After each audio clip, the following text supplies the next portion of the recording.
即使兩個唔同嘅人被診斷為同一種類型嘅癌症，例如肺癌，每個人體內嘅癌細胞喺基因構成、增長速度、擴散到其他部位嘅能力，以及對各種治療嘅反應方面，可能會有好大嘅唔同。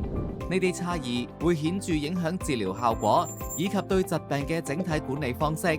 隨住癌症醫療照護嘅進步，患者有越嚟越多嘅治療選擇嚟對抗呢種複雜嘅疾病。呢個係一個好消息，因為呢個意味住如果某種藥物或者療法對患者無效，患者仲有更多選擇。然而，嘗試唔同嘅藥物同療法所產生嘅毒性，都可能對患者嘅身體造成負擔。我哋應該點樣解決呢個問題？答案係個體化治療。個體化治療有助於識別對每位患者最有效嘅治療選擇，減少身體嘅毒性負擔，並提供更好嘅治療效果。就好似精準醫療一樣，所提供嘅治療被證明對癌細胞最具敏感性。為咗要為每位患者提供個性化嘅治療，我哋使用最全面嘅測試工具 Onconomics Plus。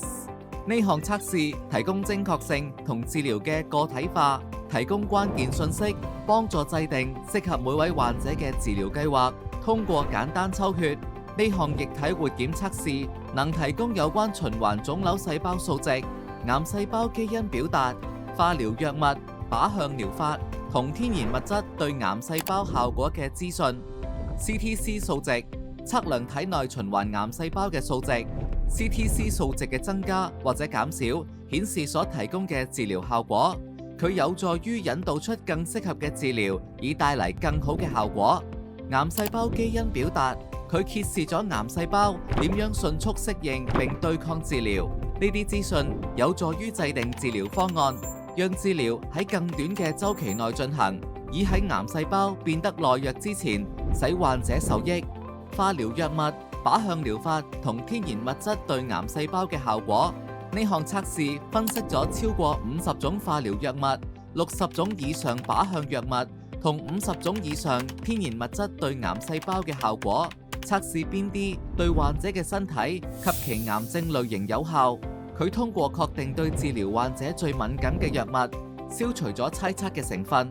通過提供呢啲關鍵信息， Onconomics Plus 成為一種極為有效嘅測試工具，幫助患者同臨床醫生揾到有效嘅治療方案。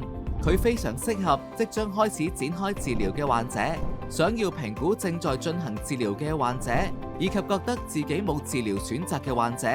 擁抱個性化醫療嘅力量，選擇 RGCC，獲取精準同個性化嘅癌症解決方案。